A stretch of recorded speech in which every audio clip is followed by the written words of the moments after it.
521 mustahil untuk tidak merasakan dorongan apapun.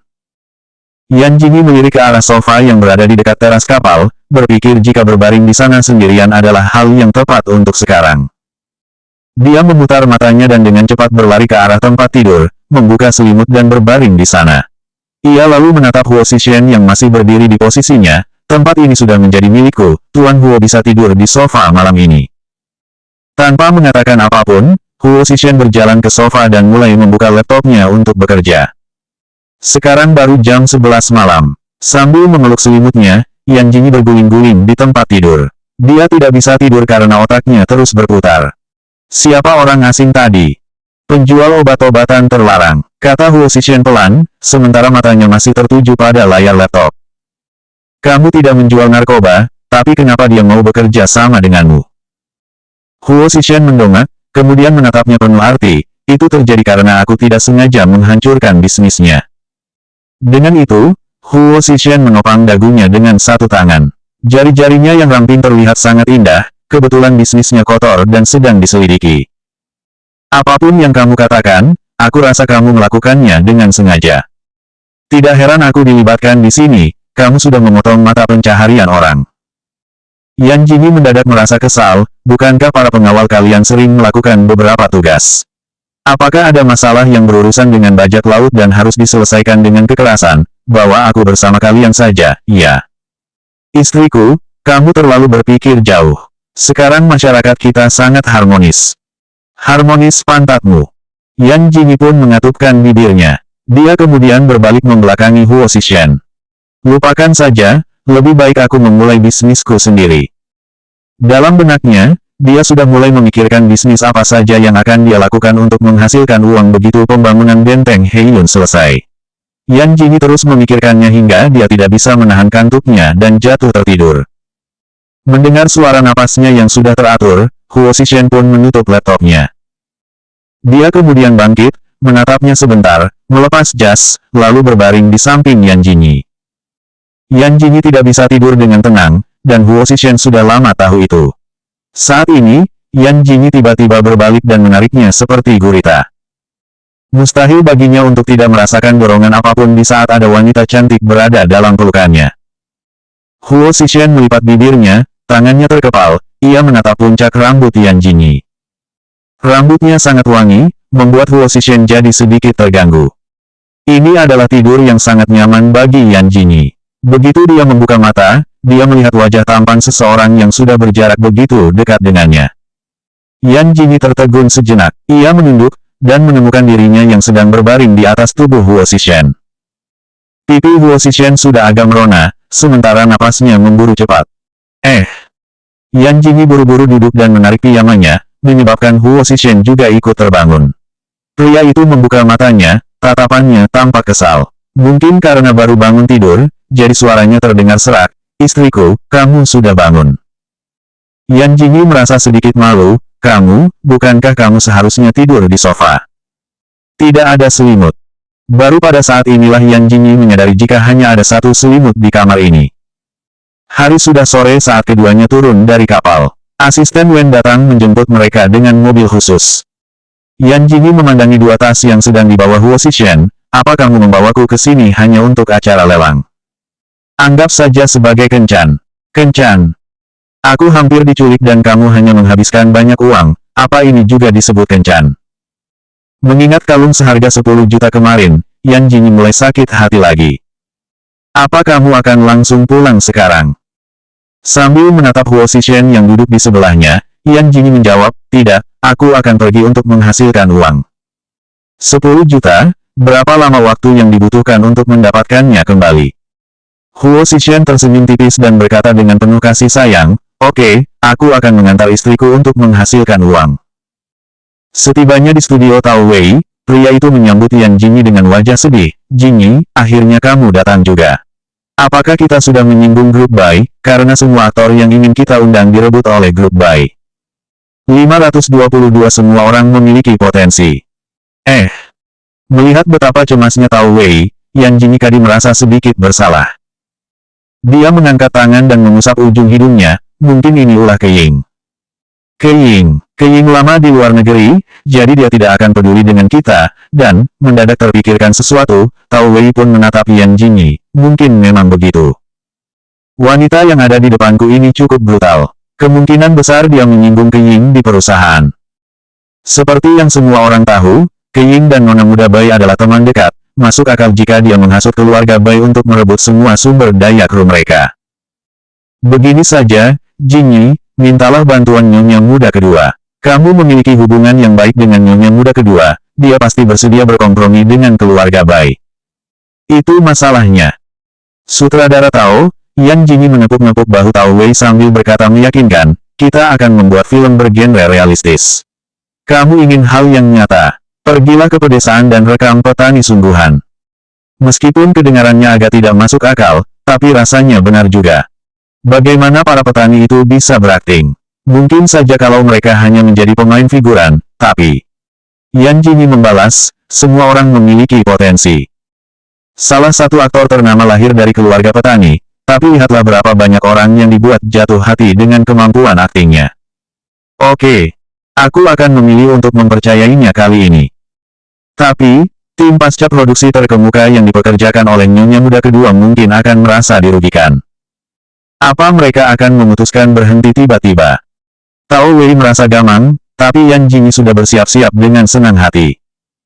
Yan Jingyi tiba-tiba punya ide yang sangat bagus. Naskah film kali ini akan ia atur menjadi sentimental. Pemeran utama wanita, Xiao Yuer diculik dan dijual oleh oknum pedagang manusia saat dia masih kecil. Ia dijual kepada pasangan mandul di sebuah desa terpencil. Dianggap sebagai anak kandung sendiri, pasangan itu memperlakukan Xiao Yuer dengan baik. Hingga Xiao Yuer dewasa, ayahnya meninggal secara mendadak saat akan memetik beberapa buah liar untuknya di gunung, sedangkan ibunya juga sakit parah dan menderita kelumpuhan. Xiao Yuer sangat tertutup dan pemalu. Lambat laun, orang tua kandungnya akhirnya menemukannya dan membawanya kembali ke kota untuk menyekolahkannya di sebuah universitas kelas 3 melalui koneksi mereka. Orang tua kandungnya seorang pengusaha, keadaan keluarga mereka baik, kerabat mereka tinggal berdekatan. Mereka semua tidak menyukai penampilan kampung dan kepribadian eksentrik Xiao Yuer. Hingga kemudian, Xiao Yuer dilecehkan oleh seorang teman sekelas laki-lakinya. Latar belakang keluarga laki-laki itu jauh lebih kaya, dan ibu kandungnya justru meminta Xiao Yuer membiarkan masalah ini berlalu. Tepat ketika dia mendengar kabar kematian ibu angkatnya di desa, dia akhirnya juga memilih untuk bunuh diri dengan melompat ke sungai. Seluruh alur cerita sangat menyedihkan, dan Yan Jingyi akan muncul dengan wajah polos tanpa riasan sepanjang waktu. Bagian pertama film ini diambil di sebuah pedesaan kumuh di daerah pegunungan. Ini karena Yan Jingyi sendiri yang meminta keputusan ini. Desa ini memiliki pemandangan yang indah. Mungkin ketika film ini dirilis, tempat ini akan menjadi terkenal dan berkembang menjadi salah satu destinasi wisata. Dengan cara ini, semua orang yang ada di pegunungan juga dapat menghasilkan uang. Kakak ipar kedua, bisakah kamu mengajakku kali ini? Huo Qingyuan merengek sambil menarik-narik lengan baju Yan Jingyi. Yan Jingyi memukul tangannya dengan jijik, belajarlah lebih giat. Aku sudah di tahun ketiga kuliah. Rutuk Huo Qingyuan sebal. Kakak ipar kedua.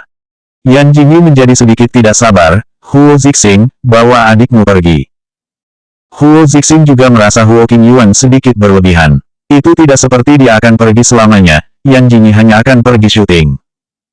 Huo Qingyuan, berapa umurmu, kenapa kamu masih begitu kekanakan? Kata Huo Zixing jijik. Huo Qingyuan memelototinya, bukan urusanmu.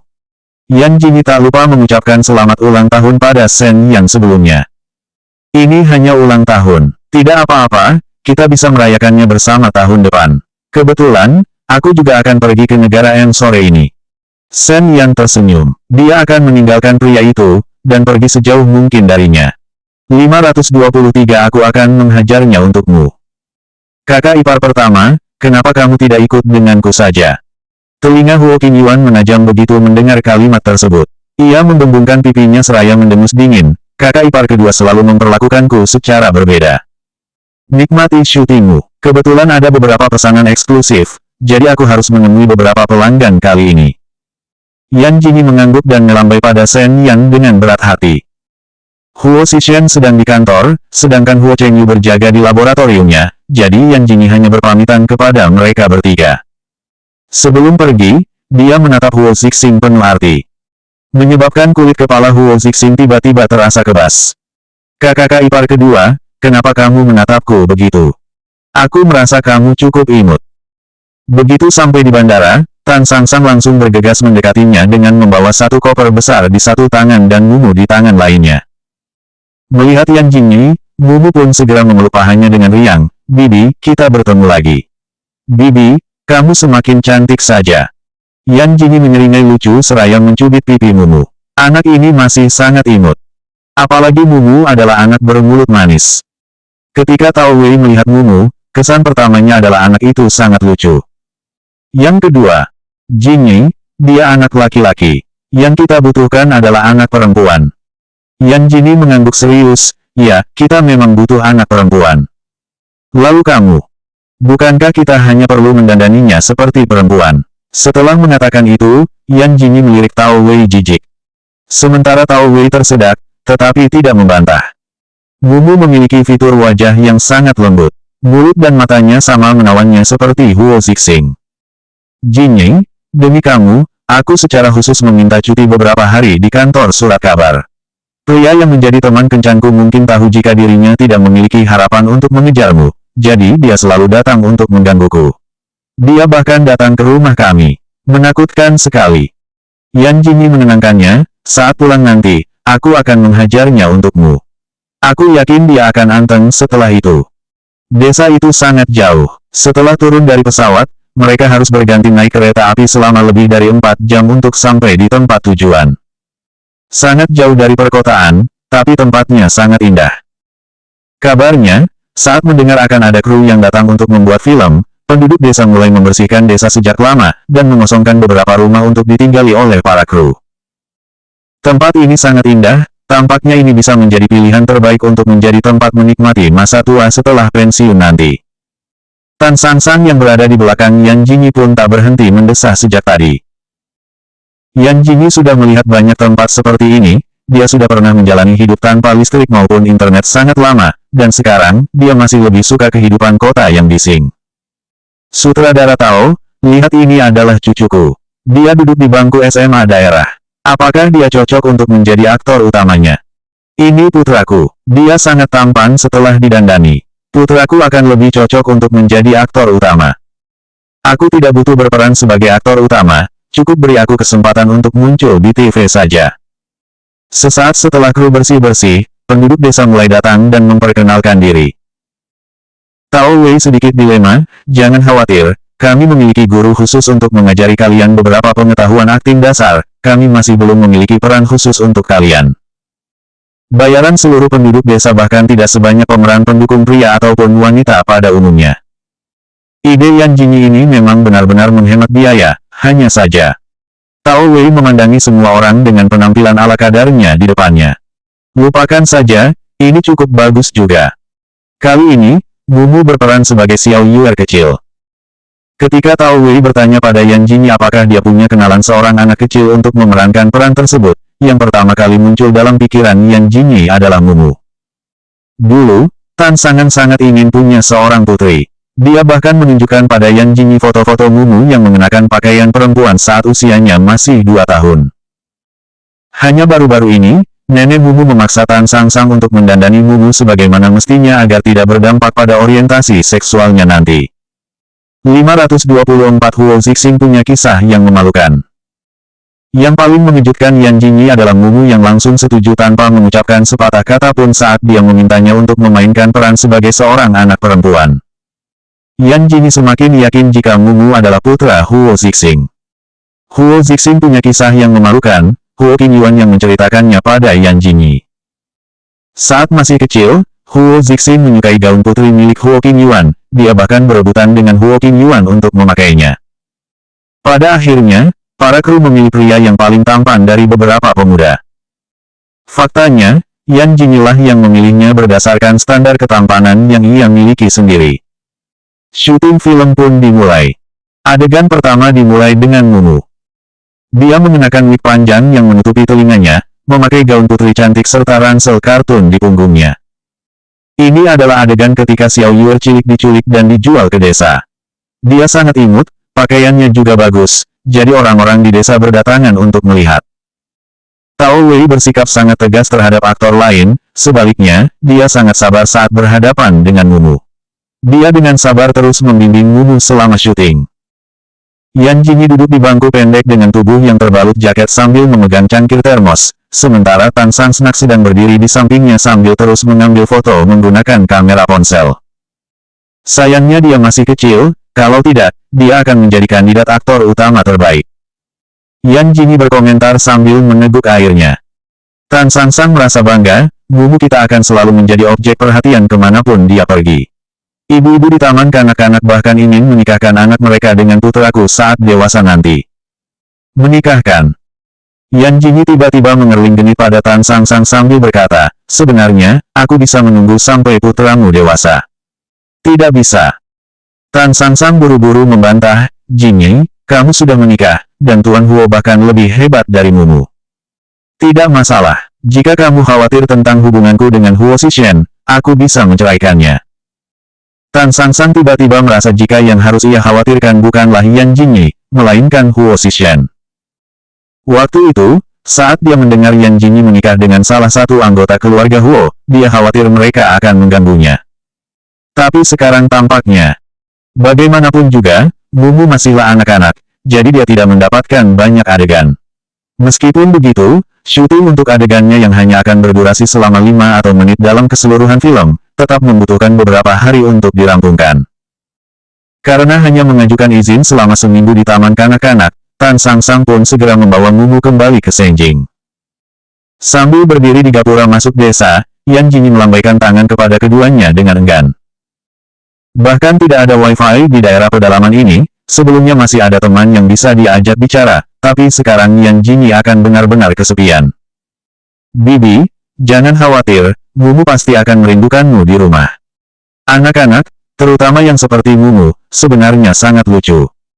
Setelah Tan Sang Sang dan Mumu naik mobil, Yan Jingyi ikut naik ke bebatuan gapura desa dan terus melihat mereka. Jingyi, ayo kita mulai merias wajah dan menyelesaikan pemotretan secepat mungkin supaya kita bisa segera kembali ke Senjing. Desak Tao Wei. Saat syuting di desa, Yan Jingyi benar-benar kembali hidup dalam keadaan primitif. Jangankan ada wifi, sinyal ponsel pun sangat buruk di sini. Saat ini, ada keributan lagi di internet. Seseorang mengunggah sebuah video yang mengungkap hubungan cinta seorang bintang pria populer, dan mengatakan bahwa kekasih selebriti itu diduga adalah Yan Jingyi.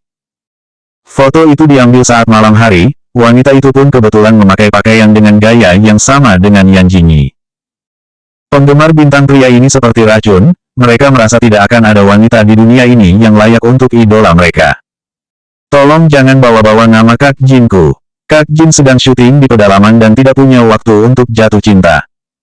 Kak Jinku tidak bersalah, dia tidak bisa dibandingkan dengan bintang besar itu. Dia hanyalah seorang gadis kecil yang malang dengan 10 juta pengikut. Aneh, kenapa monster-monster ini suka sekali menyentuh Kak Jin? Apa dengan memfitnah Kak Jin membuat hidup kalian menjadi lebih baik? Kak Jin sedang tinggal di pegunungan, jadi berhentilah melibatkannya. 525 Kak Jin punya banyak pengalaman hidup. Yan Jingyi, yang masih menjalani hidup di daerah pedalaman, berpenampilan layaknya seorang gadis desa. Ia mengenakan pakaian lusuh dengan rambut dikepang dua. Cuacanya sangat dingin, dan udara di desa tidak terlalu lembab, jadi Yan Jingyi meninggalkan serangkaian perawatan kulitnya di hari pertama ia tinggal di desa. Wajahnya tidak memakai riasan apapun, sementara pipinya yang putih tampak memerah karena dingin, rambutnya lepek, ia mengenakan jaket berlapis kapas, lengannya memeluk dirinya sendiri sambil melompat-lompat. Jingyi, adegan berikutnya akan sangat sulit.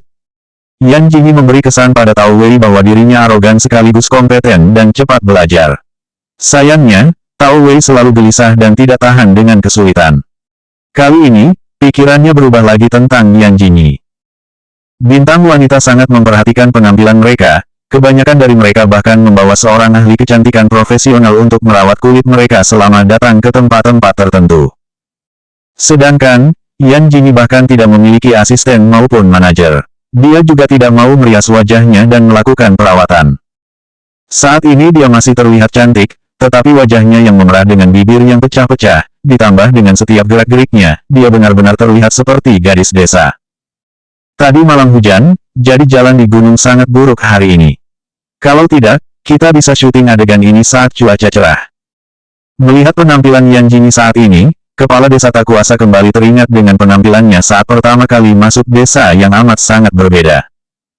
Ini adalah yang kita butuhkan, tidak ada kata enak dalam kehidupan Xiao Yuer.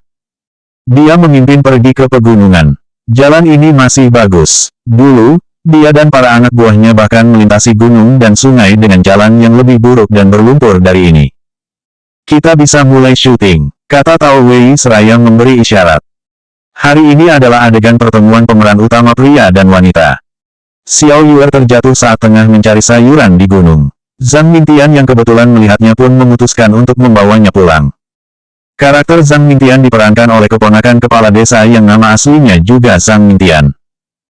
Dalam film ini, kecuali pemeran utama wanita, hampir semua pemeran di desa menggunakan nama asli mereka. Ini adalah keputusan Tao Wei. Penduduk desa hanya perlu bertindak sebagai diri mereka sendiri, memberi nama palsu hanya akan membuat mereka menjadi terbatasi. Yan Jingyi dengan cepat masuk ke dalam karakter yang diperankannya. Sambil menggendong sebuah keranjang di punggung, dia mendaki gunung dengan perlahan. Meskipun dia memakai pakaian berlapis, tapi tubuhnya masih terlihat ramping. Dia sangat ketat dengan dirinya. Walau sudah ramping, tapi dia masih melakukan program penurunan berat badan demi peran ini. Sekarang, dia benar-benar kurus, seperti hanya kulit dan tulang yang tersisa.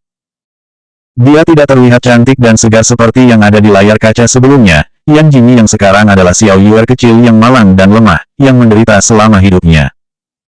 Tiba-tiba, tubuhnya goyah hingga jatuh terguling ke bawah, menyebabkan tubuhnya ternoda oleh cipratan lumpur. Tao Wei tersedak karena terkejut. Awalnya ia berpikir Yan Jingyi benar-benar jatuh. Jangan lupa untuk merekam ekspresi wajahnya. Sekarang tidak banyak aktor yang berani berkorban untuk karirnya seperti Yan Jingyi kita ini. Seteguk lumpur masuk ke dalam mulut Yan Jingyi, dia tidak bisa menahan diri untuk bergumam, aku mendapat banyak kebencian meskipun aku sangat berdedikasi pada pekerjaanku. Ini sangat tidak masuk akal. Xiao Yuer, Zhang Mintian perlahan turun dengan membawa setumpuk kayu bakar di punggungnya. Melihat seseorang yang setengah terbaring di tanah, ia pun berlari dengan cepat. Apa kamu baik-baik saja? Yan Jingyi mengangkat kepalanya pelan, wajahnya kotor, tapi matanya tampak cerah. Tidak apa-apa. Aku hanya terpeleset. Zhang Mintian pun langsung melemparkan kayu bakar di punggungnya, lalu berjongkok di depan Yan Jingyi. Ayo, aku akan membawamu pulang. Itu tidak pantas, aku. Yan Jingyi benar-benar berakting seperti gadis lugu, pemalu, lemah lembut, dan penurut. Adegan itu akhirnya berakhir sempurna. Sekelompok staf berkumpul untuk membantu Yan Jingyi membersihkan lumpur di tubuhnya. Jingyi, kenapa kamu terluka? Selanjutnya bab 526 Tuan Huo datang.